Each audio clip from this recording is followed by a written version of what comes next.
10, 9, 8, 7, 6, 5, 4, 3, 2.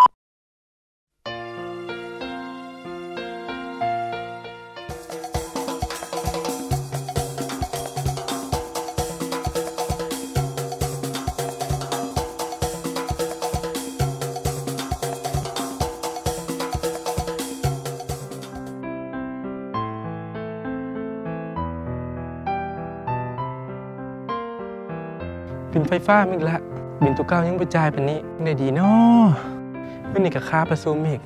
เดี๋ยวนี้ BCL มีบริการ BPay แล้วจะทดลองใช้บริการนั้นเบิงบริการ BPay เป็นอะไรบริการ BPay เป็นบริการชำระค่าไฟฟ้าด้วยบัตร BCL Union Pay อยู่ที่ตู้ ATM ของธนาคารการค้าต่างประเทศลาวมหาชน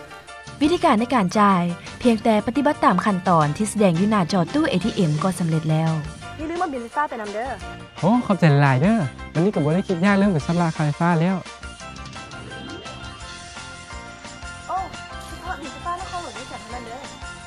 นี่คือสิ่งดีๆที่ธนาคารการค้าต่างประเทศลาวมหาชนนำมาบริการทานทันสมัยว่องไวมั่นใจ